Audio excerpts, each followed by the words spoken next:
What's good, y'all? So, I am having some culture clash issues here in Rwanda. So, it is typical to see two people of the same sex walking down the street holding hands. Now here, that just means that they're really good friends. But in America, if you saw two guys walking down the street holding hands, you'd probably think like, oh, okay, they're probably in a relationship together. There's a toss-up when you see two girls walking down the street holding hands. So it's also very typical for you to see people who are very good friends be booed up on each other, like touching each other, very close to each other, very touchy, basically booed up, right? And all that really means is that those two same-sex individuals are really, really good friends. Okay. So, there's a waitress at a restaurant that I frequent. And we talk to her when we get there because we know her and she's really cool. She speaks pretty decent English. I speak pretty decent Kinyarwanda sometimes. So we're able to communicate together or whatever. But lately, she's been doing like the extremely touchy-feely friend thing. I guess it's the friend thing, but it's really touchy-feely. And like, I'm still like in that American mindset. So yesterday, she touched my booty like she knew me and like she had the right to touch my booty. And like in my mind, I'm like, girl, stop before you initiate something that you're not going to be able to finish. So that happened. And then just to see like what was up, I winked at her yesterday. So now every time she sees me, she's like giddy and she smiles like a schoolgirl. Which, you know, hopefully can like give me some insight into what direction her trying to touch my booty is really all about. But it's just really weird because like I'm gonna be here for 2 years, you know. Friends are always like caked up on each other.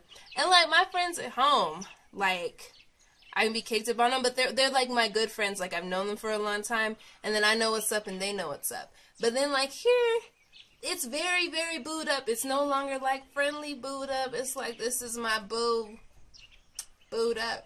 So culture clash happening in my head right now. Other than that, I took another language check today, and my teacher said that I understand everything, but I need to work on vocab. I still don't like school. I don't like school. I'm gonna have to go into like the old school, like writing things down 5 times, because that's the only way it's gonna get into my head, and that makes me like a little bit irritated. But what are you gonna do? Here now, right? So yesterday, was it yesterday? Last weekend, last Saturday, it was my homie Sadia's birthday, and we had a gigantic birthday bash, and we all turned up hardcore. It was so much fun. We had a real live party. I brought the tunes, we had drinks, we had food, we was playing games. It was a really, really, really, really, really good day, and I can honestly sit there and say, like, this has been one of my favorite days, one of the best days that I've had here in Rwanda. It was just celebrating my girl's birthday, and the turn up was all the way live. Next week, we are going to Butare, which is my hood, because I'm going to live an hour away from Butare. Get me some more ice cream and some more Chinese food. I'm very, very geeked and excited about that. Something else that's new, I have decided to go ahead and continue wearing my nose ring. I took it out because, just because I was trying not to draw attention to myself, but people stare at me anyway. So I might as well just wear my nose ring.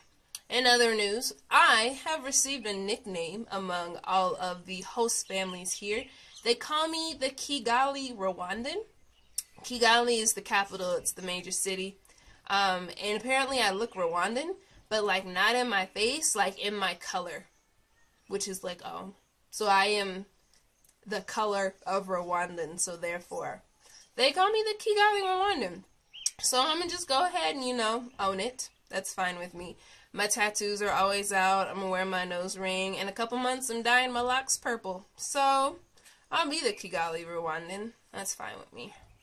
But nothing else is really happening. We are down to 3 weeks before we swear in. Is it 3 weeks? What's today?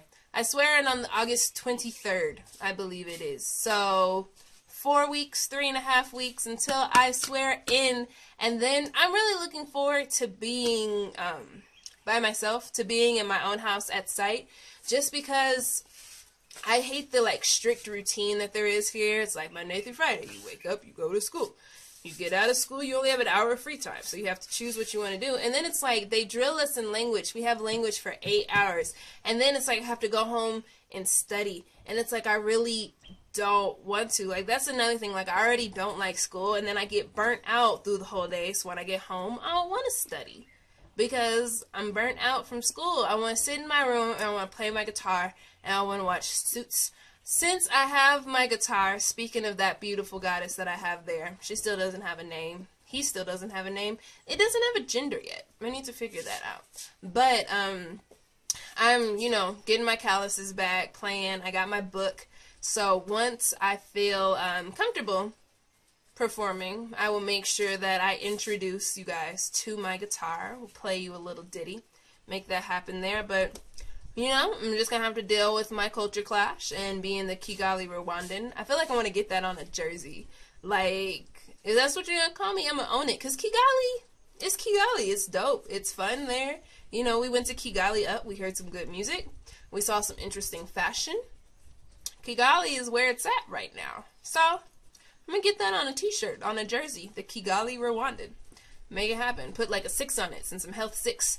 Oh, we just found out, Ed 6, they'll be here in September. There's 34 of them. There was 23 of us. There's 34 of them. So it's like, wow. And then I told you guys that we had somebody ET. So she's been replaced, even though she can't be replaced. But Peace Corps Kenya had to be evacuated because some ish is going down in Kenya. So we have a new guy. He came to the party on Saturday.